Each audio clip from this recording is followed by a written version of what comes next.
Hello friends, मेरे channel पर आपका स्वागत है। फ्रेंड्स, आज हम बात करेंगे क्रोध पर नियंत्रण कैसे रखें और यदि कोई आपका अपमान करे तो क्या करें। आज का विषय है भावनात्मक संतुलन की शक्ति। इस विषय को मैंने श्री मातृवाणी से लिया है, तो आइए शुरू करते हैं।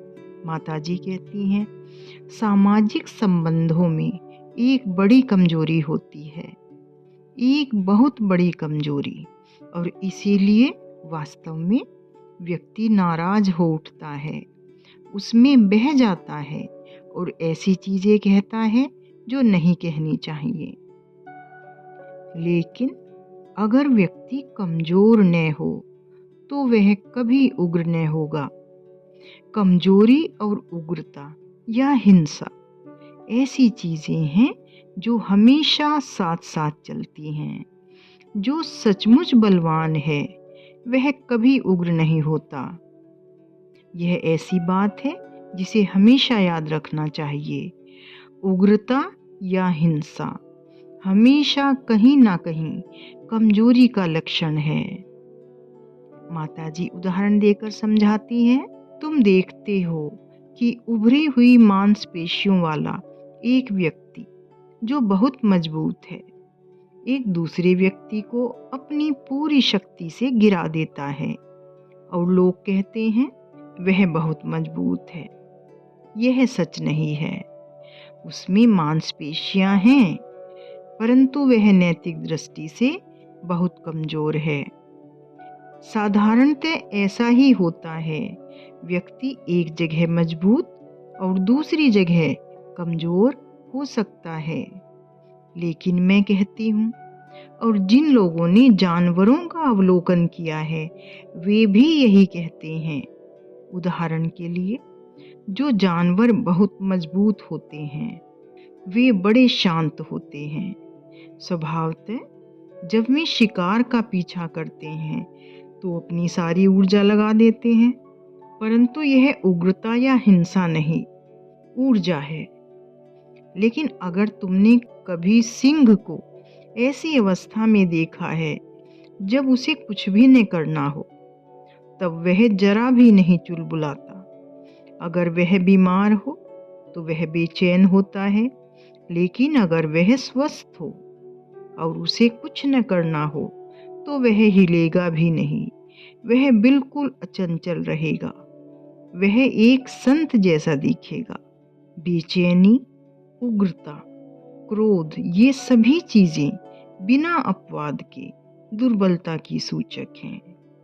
और विशेष रूप से जब व्यक्ति अपनी भाषा में बह जाता है और ऐसी चीजें कहता है जो नहीं कहनी चाहिए, तो यह निश्चय ही भयंकर मानसिक दुर्बलता का चिन्ह है। मानसिक और प्राणिक दुर्बलता भयंकर। अन्यथा तुम दुनिया भर की बातें सुन सकते हो। लोग तुमसे सब तरह की बेवकूफी भरी बातें कह सकते हैं। अगर तुम कमजोर नहीं हो तो शायद तुम यह सब सुनकर बाहर से ना भी मुस्कुराओ, क्योंकि मुस्कुराना हमेशा सुरुचिपूर्ण नहीं होता। लेकिन अपने अंदर की गहराई में तुम मुस्कुराते रहोगे और उसे गुजर जाने दोगे। वह तुम्हें छू तक न पाएगी।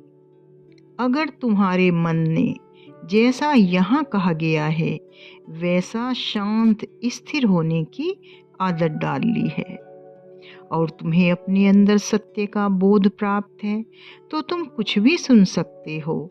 उससे स्पंदन जैसी कोई भी चीज नहीं पैदा होती।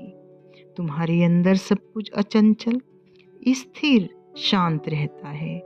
और तब अगर वह साक्षी वहां हो, माताजी चैत्य पुरुष के बारे में शायद बात कर रही हैं, जिसकी हम थोड़ी देर पहले बात कर रहे थे, और इस हास्यजनक स्थिति को देख रहा हो तो वह निश्चय ही मुस्कुराता है। लेकिन अगर तुम उस दूसरे व्यक्ति से आते हुए स्पंदनों का अनुभव करो जो तुम्हारे अंदर अपना समस्त क्रोध और उग्रता फेंक रहा है, अगर तुम उसे अनुभव करो।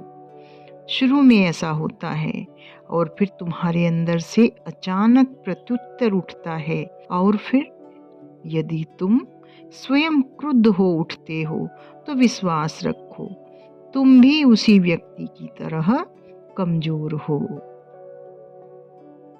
माताजी आगे कहती हैं, कोई व्यक्ति आकर तुम्हारा अपमान करता है अथवा तुमसे अप्रिय बात कहता है, और यदि तुम क्रोध या दुर्भावना के साथ एक होकर कांपना शुरू कर दो, तुम अपने को बिल्कुल दुर्बल और शक्तिहीन अनुभव करोगे।